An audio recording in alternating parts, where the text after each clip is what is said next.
GoTyme Bank is transforming its workforce by granting ownership stakes to all 2,000 of its employees.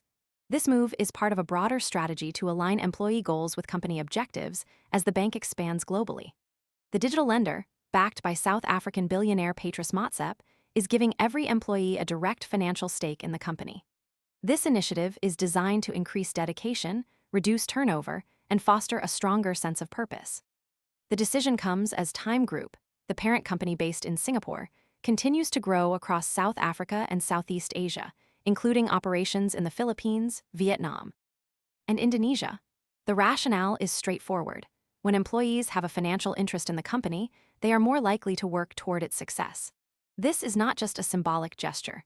Tyme Group is already a major player in the digital banking space, having raised nearly $600 million in funding and serving 15 million customers across its key markets. In South Africa alone, GoTyme, formerly known as Tyme Bank, has attracted over 10 million customers and has become the first profitable digital bank in the country. The move to make employees shareholders is part of a broader trend in the financial and tech sectors. Most people arrive after the move is obvious and the easy upside is gone. We focus on serious crypto education and high-quality signals before the crowd rushes in, so you can understand the setup earlier and move sooner. If you want that edge, visit the link below now. Where companies are increasingly turning to equity-based incentives to retain talent and boost performance.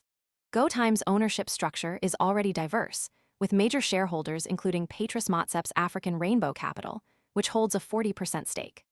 Other key investors include Nubank, a Latin American digital bank with 110 million customers, which recently invested $150 million in Tyme's Series D funding round. M&G's Catalyst Fund, Tencent, British International Investment, and the Gokongwei Group also hold shares in the company. The latest development marks a shift in how Tyme Group is managing its growth. By expanding employee ownership, the company is signaling confidence in its business model and future potential. The decision also reflects a growing trend among high-growth startups to involve employees in company success through equity. This can be a powerful tool for retaining talent, especially in competitive sectors like digital banking and fintech. However, the success of this strategy depends on several factors. First, the company must maintain strong performance to ensure that employee shares hold value. Second, the expansion into new markets must be managed effectively to avoid operational challenges that could undermine growth. Third, the company must continue to attract and retain top talent in a competitive industry. The stakes are high, given the scale of the company's ambitions. Tyme Group is not just expanding across multiple countries, but also competing with established financial institutions in a rapidly evolving market. The digital banking sector is growing rapidly, driven by increasing access to mobile technology and a shift in consumer preferences toward digital-first financial services. GoTyme's success in South Africa has already demonstrated the potential of this model. Now, the company is looking to replicate that success in Southeast Asia and beyond.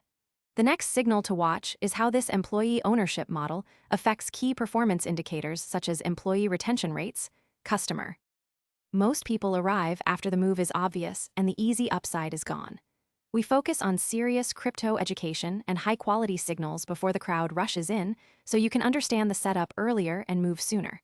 If you want that edge, visit the link below now. Growth and financial performance.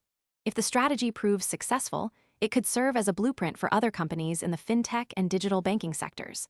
However, if the company struggles to manage the complexities of expansion, or if employee shares fail to deliver expected returns, it could face challenges in maintaining momentum. The broader implications for the financial sector are also worth considering.